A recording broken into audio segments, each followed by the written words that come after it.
Hello, friends and neighbors. This is DJ's Album Share, and I'm your host, DJ Roller.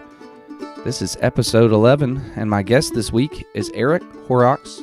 He's a mandolin player and founder of South Hill Banks, which is a jamgrass bluegrass band here in Richmond, Virginia. And you can go check out their music on all streaming platforms. Go like those guys on all social media platforms as well. That's South Hill Banks. I've had a bandmate of Eric's on previously, Justin Doyle, and so this was awesome to get another mandolin player on the show. It was a lot of fun. The albums we discussed this week were The Pizza Tapes by Jerry Garcia, David Grisman, and Tony Rice, and Been All Around This World by Jerry Garcia and David Grisman. And both of these albums were very influential to me personally, so this was a really fun conversation, and I hope you guys enjoy it. If you guys listen on Apple Podcast, you can rate and review. If you're listening to this podcast on Spotify, you can follow along. And if you're listening to this podcast on YouTube, you can subscribe to the YouTube page and comment if you like the episode. So I hope you guys enjoy, and thanks for listening. This episode is brought to you by Carolina Sea Salts. Specializing in smoked sea salts, their products can be found at Etsy under Carolina Sea Salts. They've got some really interesting flavors, an ever-expanding menu, and they're super affordable prices. So go check those guys out. They've been a huge supporter of the podcast, and I'm really enjoying the partnership I have with these guys. Thanks. Enjoy the episode. What's up, Eric? How are you, sir?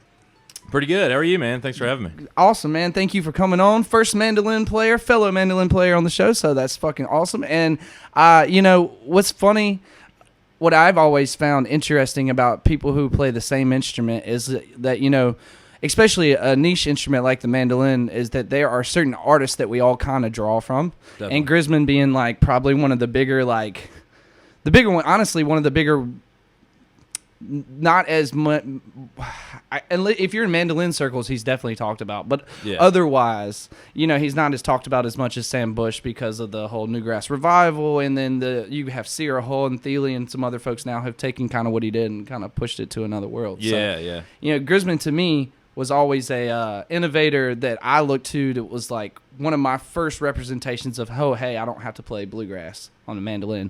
Definitely. So without any more further ado, the album that you picked for the show was The Pizza Tapes, which, man, has its own folklore and its own cool story, which we'll get into. But what brought you to this album? How did you find it, or what jumped out at you about this album? What inspired you? I mean, just the trio that's on it, really, man. I mean, we'll get into the story, I guess, from at least what I know about the Pizza Tapes. But one being, growing up, played violin, then guitar, and just loving bluegrass, but also the Grateful Dead. It was just a combination of everything. But Grisman, he breaks rules, and it's just really cool, as we were just talking about, his kind of rock that I see is like jazz mandolin, but then he has bluegrass or Bill Monroe old style. You can't put your finger on one real style that he actually plays, and then his stage presence too. Yeah. And then you have Garcia, that's a completely different guitar player and his licks than, Tony Rice, who's a monster. Right.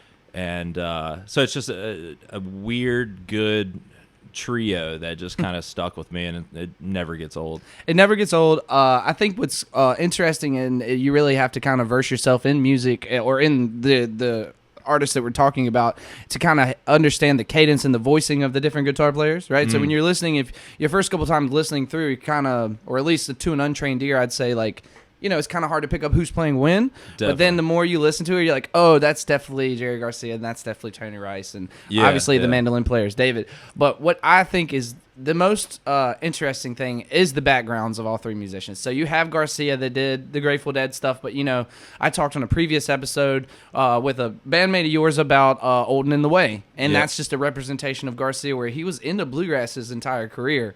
He was a banjo player. And so I think that bluegrass gets credited as this simplistic music when it's not, and also that it influenced a lot more musicians in a lot of different genres than what people give it credit for. You know what I mean? So it's always cool to me to be able to touch on and go, yeah, Garcia was a fucking banjo player.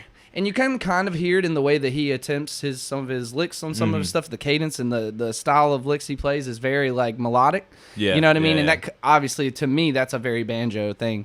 But yeah, dude, this to me the pizza tapes in general is like, you know, we shouldn't be hearing that album. That was not supposed to be released. Yeah. So from what I've watched a couple of different videos and interviews of David Grisman, because he's the only remaining member of this album that's alive, right?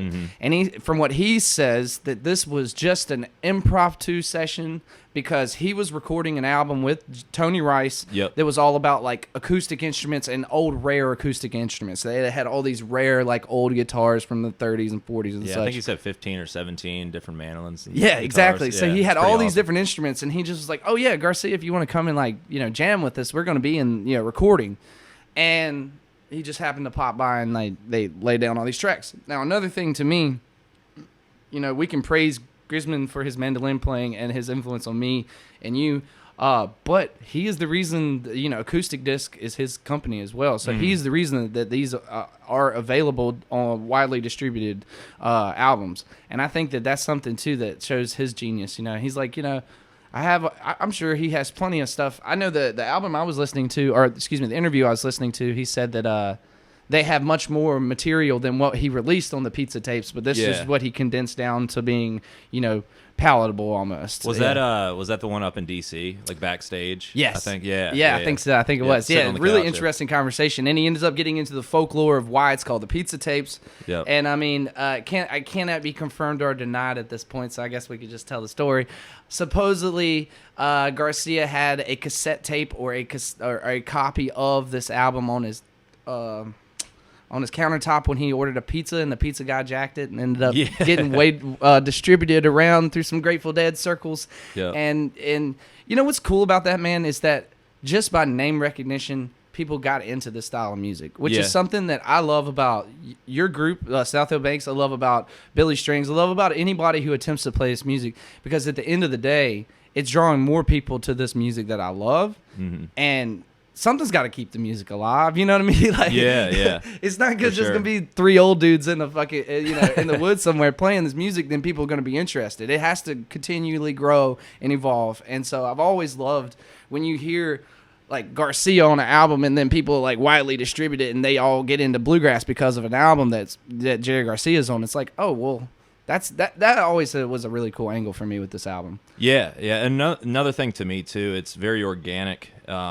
And you can hear that through each track. You know, one track's complete. Yeah, the very beginning, he plays he plays the thing, and he goes, "Oh, I done fucked it up already." Yeah, and it's like, you know, it really speaks to me and us and how we practice and stuff too. We get together and we don't record everything, but it's kind of like that, to where, you know, they had some songs prepared and things like that, but it's very organic. It's kind of just like a jam, and I think more people can relate to this album rather than a studio mastered album that, you know, you spend tens of thousands of dollars on if you're a, you know, successful band or whatnot. And back to your point in terms of like, you know, bluegrass, I'm always hesitant. Somebody asked me today, like, what is South Hill Banks genre? And it's so hard. I don't want to say bluegrass because it scares some people away, but also brings some people in. But then I say something about like there's a jam aspect to it, or it's infused, or like we break rules and stuff like that, and that also brings people, but it also turns some, you know, traditionalist away. I think going forward, what people are going to have to understand is that like there aren't genres anymore, man. And that's something that I have always loved about David Grisman and Tony Rice and Jerry Garcia. Is the three of them, especially in the two albums that we're talking about. Tony's only on one of them, but there is no genre. Like there is no off limits, and I don't think there should be. Like when I play music, there's no. I could be playing Thin Lizzy the 1 minute and playing like a Jethro Burns jazz tune the next minute. Like there is no genre. So why are we trying to fake that? Like people listen to one genre. People don't listen to one genre. So I think where people get in their feelings about like traditionalism or like staying true to genres, it's like, yeah, you like that style of music, but it can also influence other styles of music. And throughout time, you know, recorded music is still kind of a younger thing. It's only been going on for a little bit over 100 years, 150 years or so. We've had recorded music. who's to say that now it's gotten to a point that it's just kind of fractal, that we're all just doing, we all listen to all styles of music. I have two feelings, right? Because I grew up playing traditional bluegrass music. There's part of me that's like, oh yeah, I love traditional bluegrass music, but that doesn't mean that somebody else can't listen to it and get influenced to do something else. Yeah, yeah. So I never have looked at it in that light, although I've had my moments of like, I love straight acoustic stuff. You know what I mean? Like, you know this just as well as anyone else. It's a lot harder to play it without an amp than it is with an amp. Yeah, so usually 9 times out of 10. So that's where when you listen to albums like this and you hear Tony Rice doing certain jazz sweeps and stuff, it's just astronomically good. Oh, it's pure. Yeah, he's not hiding behind pedals. He's not hiding behind shit. That's real stuff. And my dad did this to me when I was a kid, man. My dad had an American-made Telecaster that was a badass guitar. Right? I still have the guitar. Really? But he set it in the corner, and he'd be like, he bought me an acoustic guitar, and he's like, when you get good enough in acoustic, you can play the electric. Yeah. And what I didn't realize what he was doing was teaching me that the people who can play the lick or the tone, get the tone out of an acoustic guitar, 9 times out of 10 are a little bit more proficient than the guy who does it on an electric guitar. And I learned that kind of young, so it gave me a super big appreciation for acoustic music. Yeah. So when you have people out here innovating like Billy Strings and stuff where he's doing foot pedal stuff, I don't hate it. It's just I'm like, well, he's an innovator, dude. Like, who am I to say that's incorrect, right? Or who is anyone to criticize someone who's an innovator? So I look at that in a weird light, and I think that I wish more people would. Yeah. Think about it like that, Yeah. I mean, I've always thought of like, where's the day going to be when every song, every genre, every note, every lyric has been played in the same sequence, and listen to a lot of heavy jazz, and it basically has already been done. Yeah. So that's why I don't like just hanging on one genre. And I think it's not just bluegrass or jamgrass or the realm that we're in, but I think in every style of music it's different. I don't think that day will ever come, but it's in the back of my mind, like always want to innovate. I read this book by Robert Iger, totally different from music, but he's a CEO at Disney, and his famous words are "innovate or die," and I kind of try to live by that, right?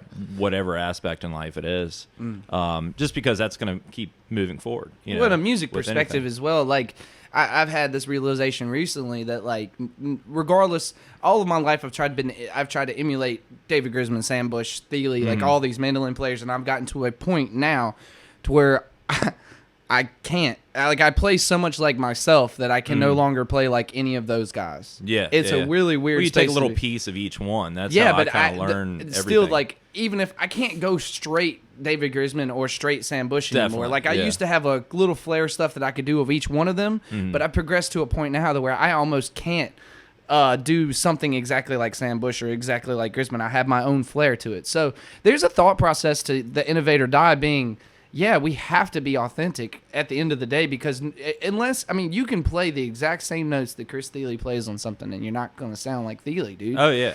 I can't call 2 mandolin players or 2 guitar players that sound exactly alike. No. I think it's like cadence, like voicing, like same way that we talk. I think it really comes back to me. It's a Victor Wooden's thought process that music is a language. Definitely. And I love his teaching and how he teaches the music. And, I'm going to jump into the album because we'll sit here and talk about this shit the whole time. But, starting off the fucking album with I Done Fucked It Up Already is one of the most perfect ways to, like you said, like, it's authentic, it's real. And then one of my favorite songs is Lewis Collins. But before that, they do Man of Constant Sorrow, which is just like, this album was recorded in 1993, or when they sat down and recorded this was 1993. I was 2 years old. But to think that song would turn into the Old Brother Where Art Thou and all the stuff after it, it's pretty wild looking back at this album going like, oh yeah, that was not even, if you're listening to this fresh, right, and you've never heard this album before, and you're like, oh, I know that song. Yep. The reference point is going to be a little bit different than if you understand that they did this song because it was like a Ralph Stanley tune, or it was a traditional bluegrass song, not the way that we know it with the movie, song, right? Yeah. So that was something I was going to originally just gloss over, but I was like, no, that's pretty important to talk about because, like, having that reference point is pretty huge in the understanding of the Man of Constant Sorrow song.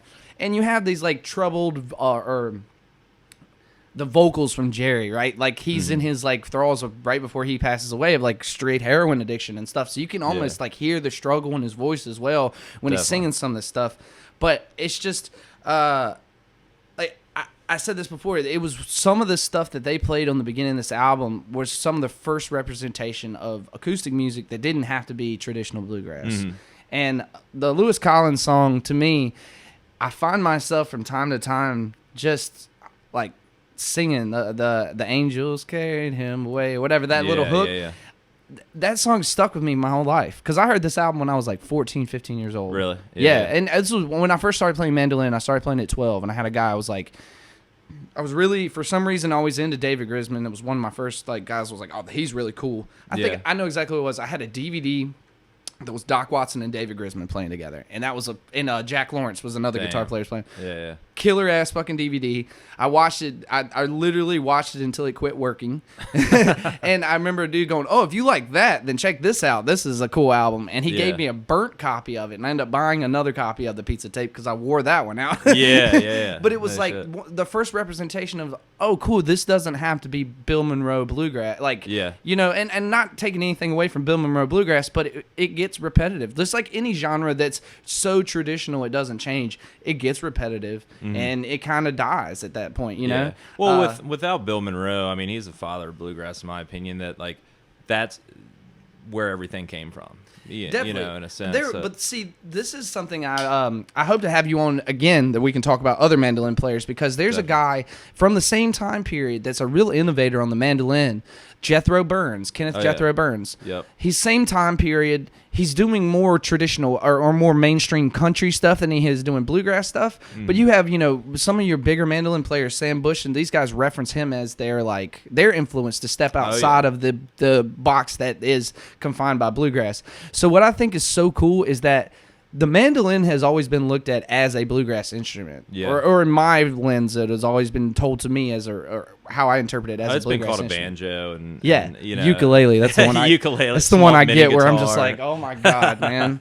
Oh, I posted a video. Posted a video with a friend the other week, and someone commented, "I love the bluegrass guitar." And my girlfriend looked at me. She was like, "What?" I was like, "They're talking about the mandolin. They don't know what a mandolin is." But I think that, you know, it gets put in a box, and there's a ton of guys out there, and there were people before Bill Monroe doing mandolin, blues mandolin, and stuff as well. So to think he was just out of the box doing something that wasn't done, I don't think is true. But what I do think is true is he definitely was an innovator of the music. Yeah. He definitely was a forefront of having a very tight band. Like his band back in those days was the top tier bluegrass band of the time. Yeah. So he kind of he was an innovator in a sense of band organization and really promoting that style of music. So I'll give him credit on some of those things, but I don't like to gloss over the other people who were also playing at the time that don't get as much shine because they weren't necessarily playing like traditional bluegrass, you know? Yeah. And so, but to get back to the album, they had a couple different songs in there where they go through the appetizer stuff, which I love how he names them appetizers because he plays into the whole pizza tapes name of the album, which is like so funny, man, because some of the it's almost like knowing that his fans are Grateful Dead fans. Exactly. You know what I mean? He's like, I know these are a bunch of stoners, and like, you know, like I'm just gonna play into that. And he's not scared to like cut like the guitar space into summertime. You know, I'm sure we'll get there too, but just like not scared to be precise of what each song track list is going to be called. You know, because like when you put out an album, and I know this wasn't the Grateful Dead or wasn't like a certain band, but it's just.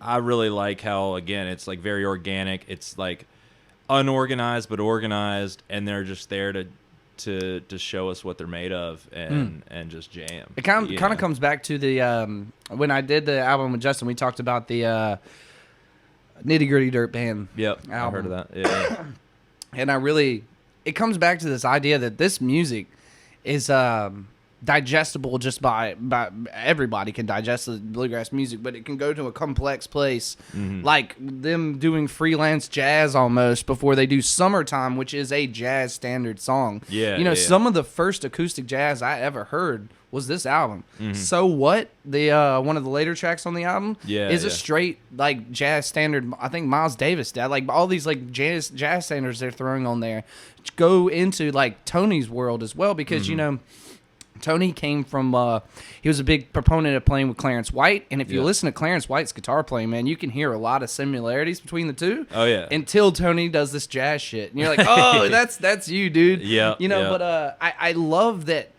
there's a story where I think Tony Rice came to David Grisman's, like, this was when they were doing the quartet, David Grisman quartet, and they had the little group together. That's just wild to listen to. Dude, it is, right? Mark O'Connor, and then you have, what's Mike... Marshall, the other mandolin Mike player. Marshall, the other mandolin player, like he's world class too. Oh yeah, right. So yeah, definitely, that is some wild stuff. But they had the interview I was watching with David Grisman was like Tony Rice said that he couldn't write a jazz tune, and David was like, "What the fuck are you talking about?" And like had his like Tony's like, "You're one of the best guitar players I've ever played with," blah blah blah. And he came back with like Swing 49, one of their tracks they do with the quartet. That's just fire, dude. Absurd. It reminds me of kind of what we were talking about too with the influence stuff. Those guys were innovators of their time, right? But who were their contemporaries, or who was before them doing any of this stuff? Nobody, right? Yeah. I would say there was nobody before Tony Rice trying to play jazz lines on a bluegrass song. Yeah, I mean, that just like his band New Grass Revival with Sam Bush. Like, nobody did any of that. Nobody did any of that stuff. So to me, like, it's funny because in the middle of it, you get some of this criticism where it's like you don't want to tell somebody what genre you are or whatever. Yeah. But looking, retroactively looking back at it, I'm so glad that there are people out there doing that shit. Yeah. Because it's inspiring as hell to me, and it gives me it gives me these fresh ideas and these new avenues that I can go down with my own playing. I think often we get tied up in with our own egos with the music, right? Where it's just like, I have to learn to do this. I have to figure this out. And practice is such a one-sided thing. It's just you and the instrument. Yeah. You spend a lot of time with that instrument, and you spend a lot of time practicing trying to get better. But it keeps you honest, too. It does like keep you learning honest. a fiddle tune or something like that, you learn the structure, and then you can kind of fall off of it after. Right. I think that what that does, though, is it gets us tied up into, like, not realizing that, like we were talking about with the different voicings of other musicians. The reason I love going to festivals and everything, it's not because I get to play. It's because I get to be around my peers, and I get to be almost put in my place. I get to be humbled. Yeah. It's crazy enough as it sounds, I kind of like want that more than I do playing on stage. Yeah. I enjoy the being humbled or going to play with somebody and you're like, holy shit, that was a really cool thing that you just played. Can you show me how to do that? And maybe it's to the point that I never had a teacher, and that's the only way I ever learned how to play was I would go fucking jam with people, and then when we got done, I'd be like, hey, dude, how did you do that? Because that sounded really cool. And I've always had this camaraderie with people that I play music with, and you can really hear that on these tapes as well, on these two albums that we're talking about. You can hear that these guys, it's not like, part of the album, it's like Jerry and Tony like meeting kind of for the first time. Oh, yeah. You know what I mean? Definitely. Like them talking for the first time. Yeah. I've had situations like that where you go to a jam or you go somewhere and you play and you're kind of feeling each other out for a minute. Yeah, You're like, okay, what are we doing here? It's like dancing. Because here's the thing. People, you can listen to Jerry's lead and you can listen to Tony's lead. But for me, as this being the style of music that I've tried to play for a long period of time, Tony Rice's rhythm throughout this entire album is what I think is superior. Yep. His rhythm playing, he adds so much depth to the music every time he plays rhythm. Yeah. And I think that's something that gets lost. A lot of people want to, me included, I'm really talking about myself. I wanted to play lead from the jump. I wanted to be a lead mandolin player without learning the structure of the chords and all the structure of the tonnage of the harmonies and all the other things that comes along with playing, right? Yep. And I think that we can, what the most probably looked over thing that we can really draw attention to is the Tony's rhythm playing, because dude, he does some miraculous shit. Yeah. And makes Garcia and Davis sound even better than what they than what they originally sounded because of his rhythm playing in the back. Yeah. And that's something that, like, he rest in peace, just passed away recently, but R.I.P. he has always been known for his lead playing. Yeah. And I know that a lot of people who are in the music or in the space know about his rhythm playing, but god damn, he is on another level, man. Yeah. And there's something to Victor Wooten, again, I'm coming back to him, but he talks about like rhythm players are really supposed to be accenting whatever the melody is at the time, right? So like you could be playing some of these color chords and stuff, some of these like diminished chords and ninth chords and whatever, and you could definitely hear him doing that on some of the more simple music. You know, like a holy shit. GCD. He's playing like Yeah, you know, he's playing jazz transitions through the chords. And you're like, dude, it's 3 chords and so yeah. it's not 12 chords, it's 3. Yeah, I mean, I think rhythm's just as important, if not more important, than lead sections. I mean, lead sections obviously are a little bit more melodic, but if you're good with rhythm, you can almost make that the melodic side, and then go off, let somebody else go off on the lead what side. I've learned more about lead, the more tasteful stuff that I've learned to play, my leads have come derived strictly from what I play rhythm. Yeah, which is weird because you would think it wouldn't be that way. You would think you would play lead and then build your rhythm off of which it's exactly opposite. Whatever the rhythm is, whatever the transitions are based upon the harmonies with the notes, it's usually pretty good to play in that realm when you're playing lead. Definitely. So it's like it's been weird because I know a lot of people who are trained and they probably listen to me talking and be like, shut up, DJ, because I'm very much not a trained musician. Yeah. I've taught myself over 19 years of playing the mandolin what I know. Yeah. When it comes to listening to a trained musician talk versus me talk, it's probably very obvious that I don't know what I'm talking about at the lingo, I'd say, for some of this stuff. But when it comes to what I hear, I'm pretty confident at this point. I've gotten to the point now that I trust my ear pretty well. Yeah, you know where to go on the neck and stuff. Yeah, and so it's funny because like listening when I was a kid and I was learning to play, I would put on the pizza tapes. And the next album that we're about to talk about, which I'm going to transition to in just a second, I would put on both of those albums and just honestly like play with it, try to figure out what chord it's in, try to play along with either whoever's playing lead at the moment, try to play chords along with them. And so some of the voicings and things that they do really are embedded in my psyche forever. I will never forget the pizza tapes. Until the end of time, I could go to sleep right now and just dream about that album. I've heard it so many times, and it's so influential to me. Yeah. I appreciate you bringing it up, dude. Like Definitely. I think that's part of the cool thing, like I said, about a fellow mandolin player, a fellow person who likes the same genre of music, seeing where we're influenced. And then when you send me that album, I was like, oh shit, this is going to be easy. I don't have to take very many notes about this. I think that's important with, like you said, the voicing and things like that. I mean, I've never really I've had a couple, lessons here and there, but, I grew up playing violin, like classical violin for about 5 years, and been playing mandolin for about 8 years now. But when I first came out of the gates with the mandolin, I was like, I want to play as fast as I can over GDC, Good or luck. whatever. Yeah, and it's like that has no emotion at all. So that it's like just figuring out how to slow it down and actually listen instead of thinking about where you're going.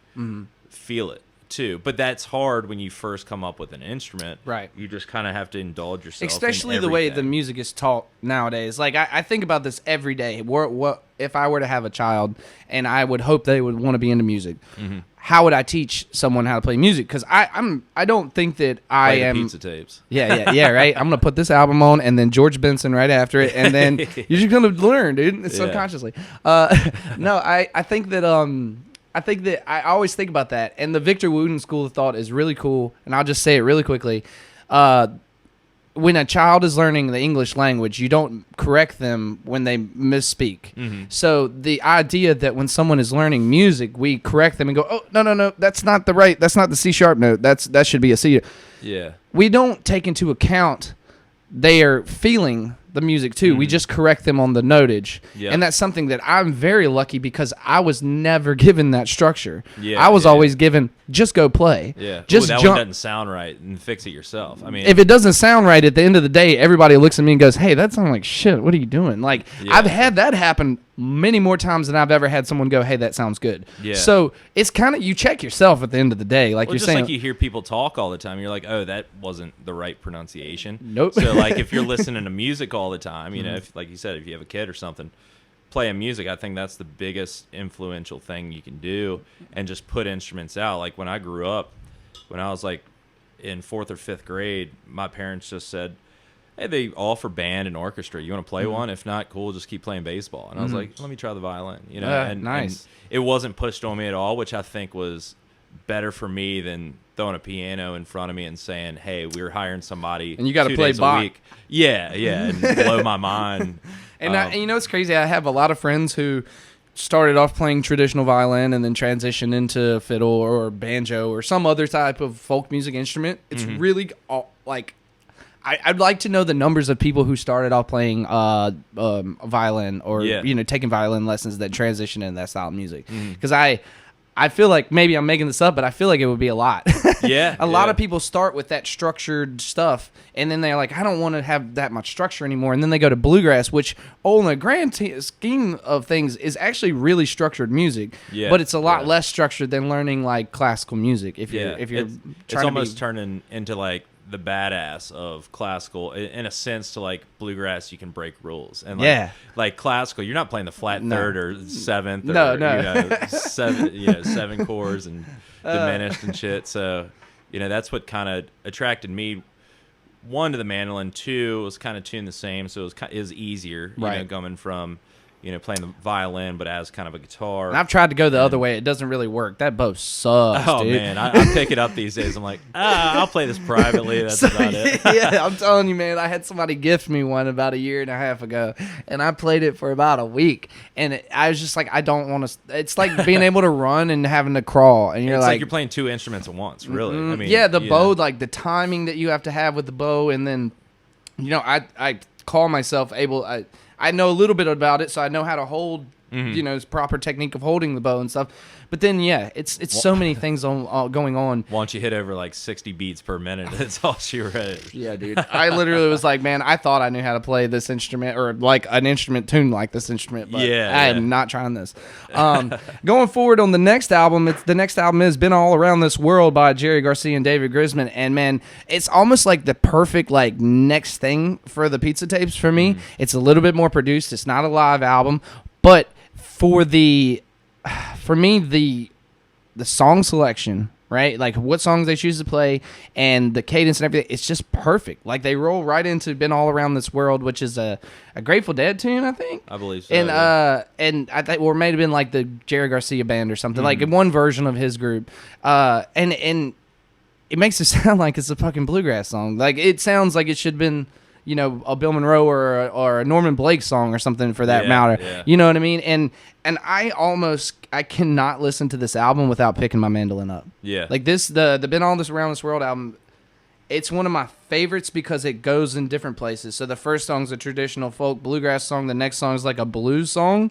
I'll Go Crazy, which is just like, yes, that's what I've always wanted to hear. I want to hear somebody take the mandolin to another place it hasn't been. Yeah. And so like I love the blues, jazz. It's just one thing after another. One of the songs has a fucking flute on it. Like so it's like, where's that coming from? I sent it to a buddy and he was like, "Is that a flute?"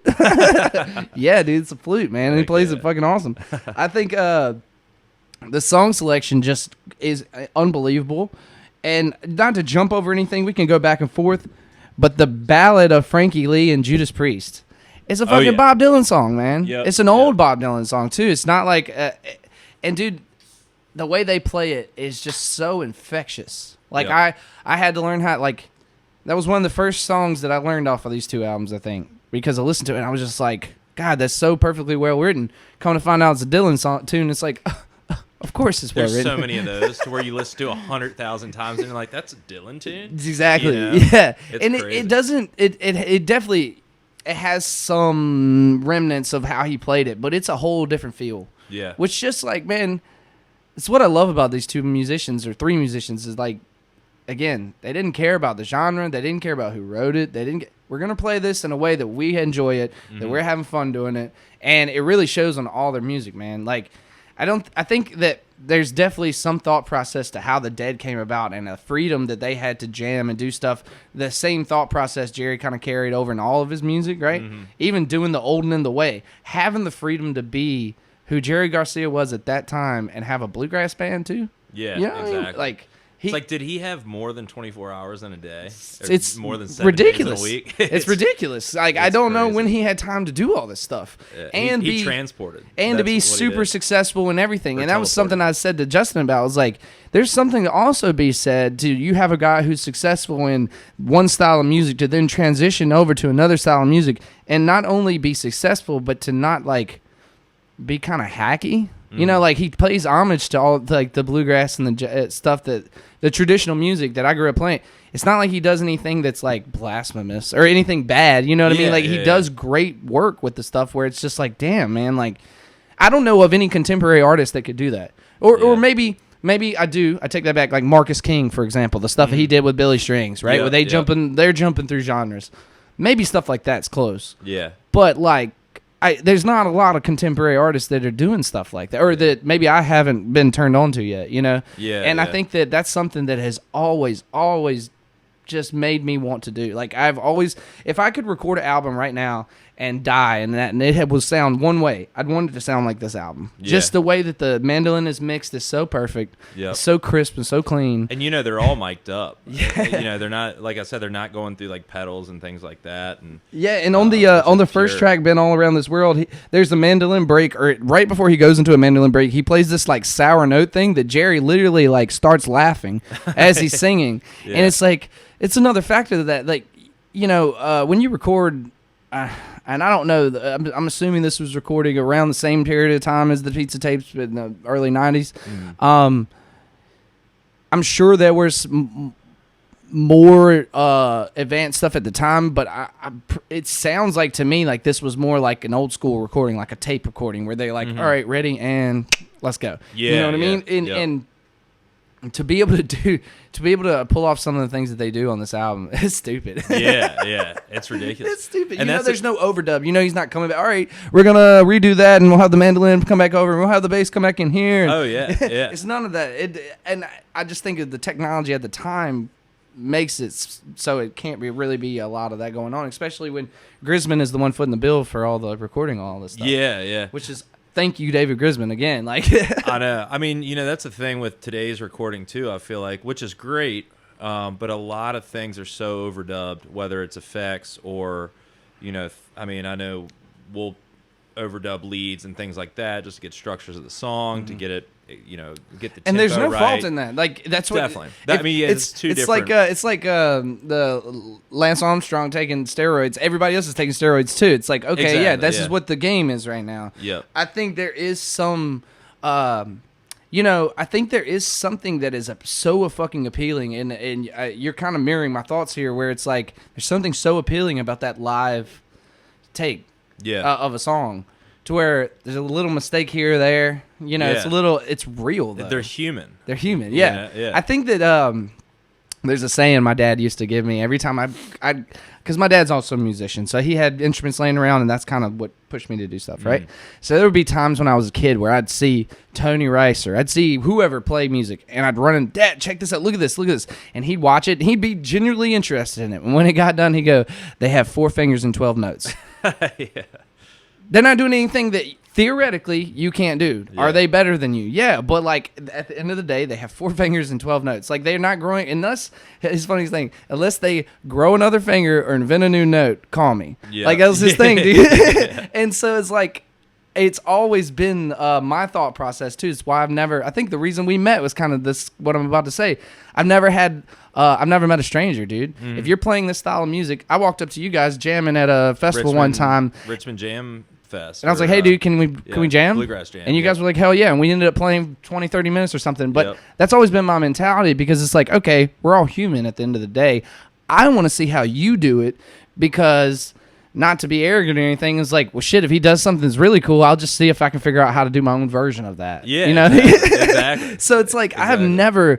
I've never had this closed-minded thought process to music, because my dad was always like, "Hey, they're human, dude. Like, it's not a big deal." Yeah, So yeah. I credit him for making me this like thought process, have this thought process this way.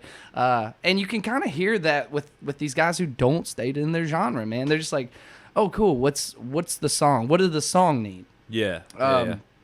They even play Blue Yodel #9 on this album. Yeah. Like, are you kidding me? ridiculous.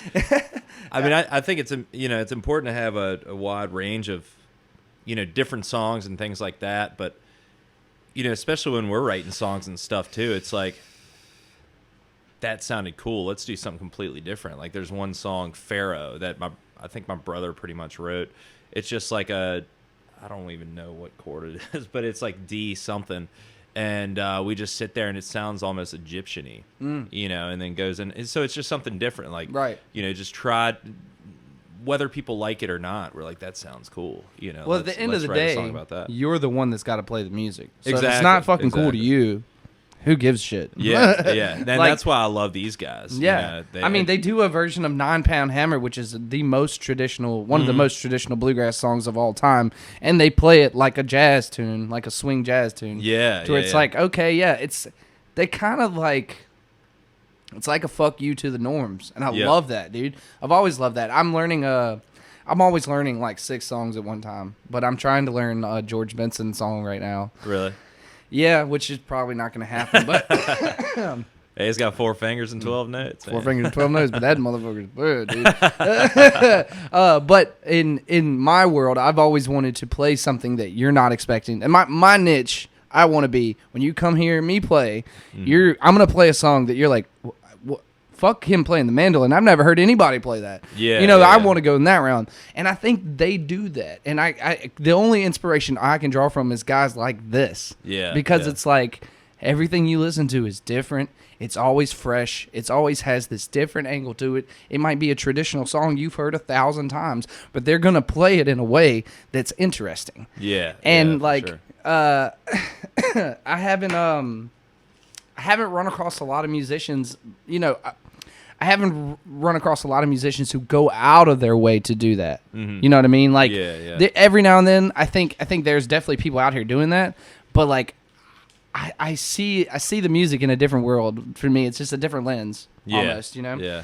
But the one track on the album that haunts me, and I say haunts me in a good way, is it makes me afraid of the afterlife. Is Sitting Here in Limbo. Yep. It's like to me, it's what purgatory is going to sound like. Yeah. If you're just waiting around, like if you haven't gone to heaven or hell, like that's the song that's playing in my head. Yeah. And the little mandolin part in the back, it's just so like tasteful. It's one of the most tasteful songs I've ever heard. Yeah. Like as far as the whole band playing together. Yeah. I love that song, dude. Dude, and that's what I really, before I forget to notate Grisman, like, he can be in the background noodling, but he's not being a hero until he goes in, and that's a fine line. It's almost like having a drummer that's just constantly too loud, but he's not like that. Right.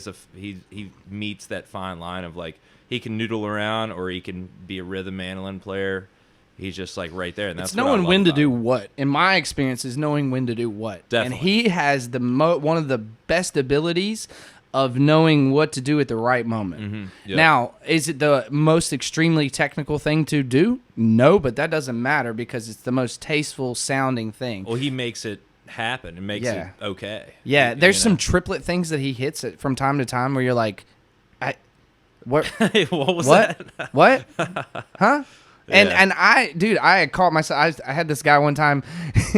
I was at a bluegrass jam in Nashville, and we were at Spigma. I don't know if you ever do in the hotel. So we're like in somebody's hotel room jamming. Raleigh right? does something like that too. The IBMA. Yeah. Yep. So we're jamming in a room somewhere, and I've had some drinks or whatever, and I'm playing, and I do this like triplet run, and this guy looks at me, and he goes, triplets will make you go blind, right? And I'm like, it just makes me like, because That's for some reason that stuck with me, right? Yeah. But he does it. The point I'm trying to make is I was doing it in an annoying way. Uh-huh. He does it in such a fucking tasteful way. Yeah. I can play some of the same like inversion triplets that he does, but to put them into the context that he puts them in. Yeah. That's another thing. There's one thing to be able to play a sweep on a guitar. There's another thing to put it into context, musical context, right? Like and land. Yeah. And land and it really work. Yeah. And so that's something I've always been he's always influenced me, always been an inspiration to me because he just plays the exact right note at the exact right time. Yep, And it may not be the most, like, to me, Mike Marshall, when they were doing the quartet stuff, he was a little bit more technical than David was. If you want to talk about, like, jazz mandolinist, but Grisman still was playing the right stuff at the right time. Oh, yeah. And so it's like, it's mind-blowing because it just shows you, like, being technically sound, which I think a lot of people in this day and age view as being at the top of your craft, right? Yeah. You watch somebody like,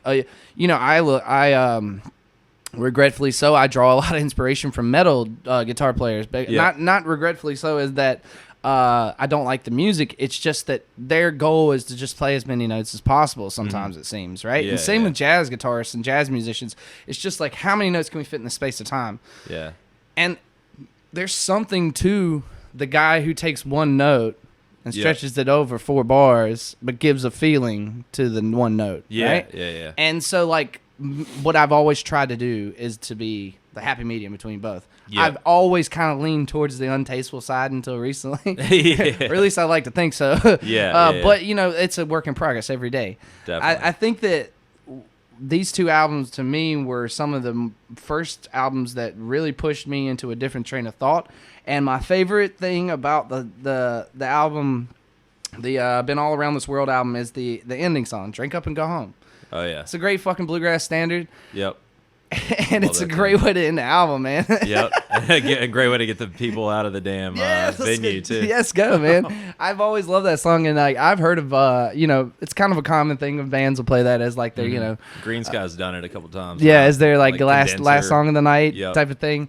And I think that there's so many musicians that have been inspired by David Grisman and Garcia to this point, man. Like, you have your Green Skies, you have your South Hill Banks, you have fucking I'm thinking Infamous String Dusters. I mean, these are just like off the top of my head, pulling off people, right? You have so many people that Billy Strings, I'd say, like, you have so many people that are in the genre that were influenced by these couple of albums. Oh yeah, definitely.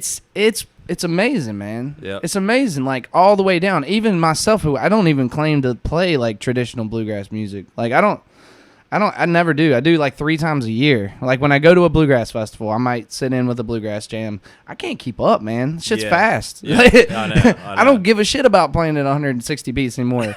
Like I just don't. Like when I was 16, maybe, Okay, but like I'd rather be more tasteful now, and the older I get. Yeah. And so it's interesting because I don't even claim to play this shit anymore, but you have so many people who are still in the genre who are so influenced by Jerry Garcia playing bluegrass and David Grisman, who's like a jazz mandolist, who are people who are outside of the genre who tempted to play this music. Yeah. It's amazing, and I hope it continues because really right now I'm in love with the Billy Strings movement. I'm in love with all that stuff, man. Because like I said when I started the episode, like all of that brings life back to this genre, which I'm really kind of afraid of might die. Yeah. Like, there's a bluegrass festival I go to in Galax, Virginia. It's the Galax Fiddlers Convention. It's the longest bluegrass festival in the world. It's from Sunday to Sunday. Dude, the attendance in the last 10 years. I mean, I picked up a mandolin for the first time at that festival. Did you really? So it was just I walked across it. The guy had a mandolin case open. I'm a 12-year-old kid. Everybody knows now that I don't shut the fuck up. So this is the deal, right? I woke up, hey, man, show me how to play the mandolin. He showed me 3 chords, and then the rest is fucking history. Yeah.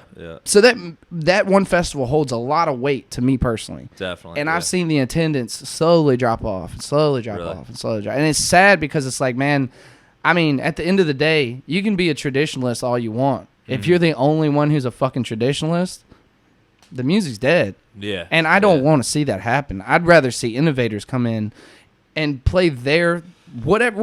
I don't give a shit what you want to call it. Are you influenced by bluegrass? Cool. I want to listen to it. Yeah. And maybe I don't like it.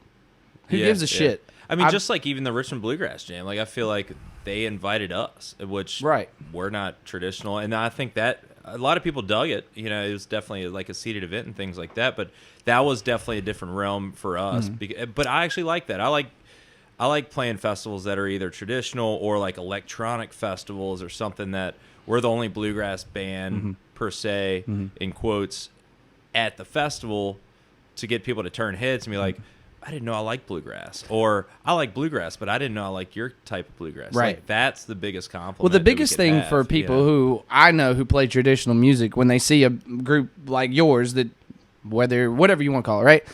You are not afraid to play traditional bluegrass music. Yeah. You guys aren't afraid to go. We'll hang on to a fiddle tune all day long. So it's whether like, it's going to sound as good as hey man, probably hey, not, you don't but- like it, you get up here and do it. That's my favorite fucking thing to say. Yeah. But no, at the end of the day, it's like you pay your homage. You pay your dues. You play the music. Mm-hmm.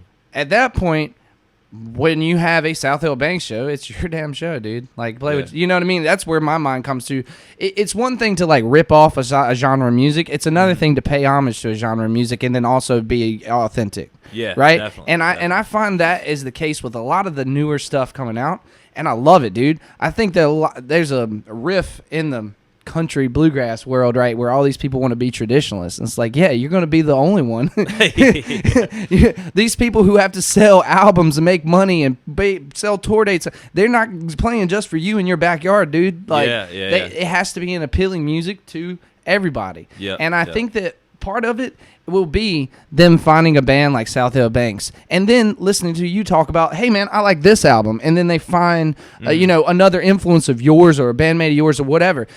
We can, just because the genre of music that we play isn't whatever, we can't say, like, I can't say that I'm influenced by George Benson on the mandolin. Like, is that a thing? Because I definitely am. Like, the way he plays guitar, his melodic style phrasing, I really like. I think that I'm influenced by him on a mandolin. We play two different instruments. Yeah. But the same thing can apply where you play a different genre of music, but are still influenced by something, you know? And be like, hey, you can draw more light to that style of music. Exactly. I think Billy Strings has brought more people to Doc Watson in the last 20 years. Oh, yeah. I mean, last 5-6 years, like, than of all time. Then, at least my generation. Like, I grew up listening to Doc Watson, but I didn't have people that were my contemporaries that knew who Doc Watson were. Yeah. I mean, I'm sure 70% of Billy's fans didn't know who Doc Watson was until they listened to Billy Strings. Right. And so, I don't think that like Billy going out and doing Billy doesn't bring shine to the people that he's influenced by.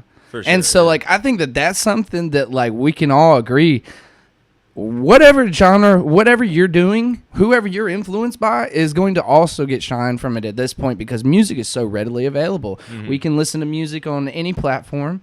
We can pull it up. I can listen to extended cuts now. I can listen to stuff that people weren't getting on vinyl from years ago. So my ability to actually run down the rabbit hole and chase down who you're influenced by is much easier nowadays. Mm-hmm. And so for people to like be so stuck in, like, to me, it's very closed-minded, Oh, yeah. The whole like, oh, traditionalism needs to stay. Fuck it, man. We're all playing music at this point. You do what you do. At the end of the day, you're the one that's got to get on stage and play this shit in front of people. And like we said before, you'll find out really quickly whether it's good or not when you play it in front of people. Exactly. Whether they walk out the door or stay for a couple more. I have walked a couple people in my life, man. Oh, shit. Another guy, Adam Steffi? Oh, my gosh, He's yes. met him a couple times, actually. Really? Yes. Wait, one of my top 5 mandolin players. He's the thing about, I find a lineage with mandolin players or musicians in general, right? Mm-hmm. He was like the step before Sierra. Like, Sierra has taken some of his concepts and some of his phrasing to another level. A lot of videos on YouTube, just them two playing. I know, and I've been at festivals where both of them, like, I've seen them in person play together, where you're just like, fuck me, the tone dude. they get out, and they play. It's not even. So to me, it's not the tone they get. It's the precision. It's they don't miss. It's dude, like, I can practice for 14 hours a day. I can do what who's the guitarist, Stevie Vai, whatever. Like, practice a ridiculous amount of hours a day or whatever. I can do that, but I will never be as crisp and clean as the two of them. It's crazy. It's incredible. And I saw Steffi. Steffi actually played my mandolin a couple times. I saw him at a bluegrass festival one time, and it's like when you hear something that's recorded, like we've been talking about, it's one thing, but when you hear it live, he does it. Dude, there's no difference in his life. It's exactly the same, which is just like, if not more flavorful. Yeah, you listen to his recorded stuff and you're like, all right, yeah, and then you listen to him live and you're like, oh fuck, man, that's real. Like, that's super real. And the thing with him and Sierra, I love this conversation. The thing about him and Sierra, to me, Sierra is she's just going to the depth of like I feel like she's just like, okay, how far has someone gone with this instrument? I'm gonna go 10 times farther than anybody else, and then I'm gonna turn around and go, okay, what now, guys? Yeah. Because like that's really what she's doing. Like the stuff that she played on Sturgill's album, the Cutting Grass albums. Yep. Holy shit, dude! It's ridiculous. It's. I saw a funny meme. A buddy of mine runs a shit posting page. It was a funny meme. It was Sierra Hull and holding a baby, and the baby was Sturgill Simpson. That's hilarious. for the Cutting Grass, because it's like she carries that for the traditional bluegrass stuff. She carries that. Yeah. And I mean, it's let's ridiculous. just not even point out, or I will now. Another world class mandolin player plays on that album, but he doesn't even pick up a mandolin. Tim O'Brien. You know, I didn't know he played. Tim on O'Brien's playing guitar on that album. Really? Yeah. Damn. He doesn't even want to pick up a mandolin. I would not. I would not either. But I don't when I see Sierra. Yeah, no shit, dude. But it's just like, I love the credit to Sturgill too. He's another one that's like, you know, it's his music that he put out that he kind of did in a bluegrass way. But at the same time, man, like, I'm a huge Tyler Childers fan. Like, definitely, fucking huge Tyler Childers fan. that was Maybe good. I'm just from like rural Virginia, and I just relate to some of the shit he sings about. Yeah, I've had this lyric in my head all week. Once I was a dying breed, chewing on an ancient leaf. It's talking about chewing tobacco. It's just such a good, like, the way he writes is perfect. Dude, yeah. But the way that these guys are paying homage to the bluegrass stuff. Yeah, his grass album's good too. Well, even the previous stuff to that, he was still paying homage to the bluegrass stuff. Maybe he was playing, they were considering it to be Americana or whatever, but like, so that's where, to me, it's like, you can be influenced by this music and play country music and play jamgrass and play whatever, Yeah. As long as you're paying homage to these guys, like, pay your respects and then play what you want. You know what I mean? Like, and so one of my favorite musicians right now doing that is Tyler. Yeah. And I'm back listening to like his Purgatory albums, and like I'm listening to his old stuff at this point to where it's like I've heard it 1,000 times, but I'm catching stuff that I haven't caught until now. Yeah. You know, and I think that people realize that, and that's why he's so big right now. That's why he's so big. You know, he played at Red Rocks, and his show never changes. It's him on there with the guitar. He has his and Town Mountain plays with him a lot too, right? Yeah, I think they opened for him. Wait, was it him? It was Town Mountain. Was it Peter Rowan? I think might have been. I don't know. I think it was like a three bill show. But anyway, yeah. I mean, he's an honest dude that keeps it real. Yeah, man. You know. And well, for the most part, we fucking touched on these albums. We talked about everything. I'll keep rambling on if we keep going. So, is there anything you want to throw in, like, wrap it up, dude? No, man. I mean, I appreciate you having me. Yeah, this man. is fun. Fuck yeah. I can always talk shop and have a couple beers. Well, that's the goal. You know, I've said this to everybody. I'll say it again. Fuck it. It's only 11 episodes. I've had this conversation with almost every musician I've ever met in my life. And I know this is distilled down and we're only talking about 2 albums, but that was kind of the purpose, was to kind of get this conversation. Like, I don't know about you, but I have almost had this type of conversation with every musician that I've ever sat around and bullshitted with. Yeah. And part of the idea with this is for us to take a moment and talk about who influenced us and who we appreciate and who do we grow up listening to and why do we have the styles of music that we play now or whatever, you know. So I really do. The more I'm doing it of these, the better I'm getting. I'm getting a little bit better at every aspect of it. But dude, this has been a lot of fun. So I appreciate you fucking coming in, dude. Yeah, I think it's a great idea with picking the albums, because I mean we could probably sit here and talk for 10 hours about go on tangents about all kinds of I know, stuff, man. but. That's the whole rub about it. I gotta get my everything upgraded, and we'll go for a couple hours next time. Yeah. I appreciate you being on, man. Thank you so much, and I'll have you back on in the future.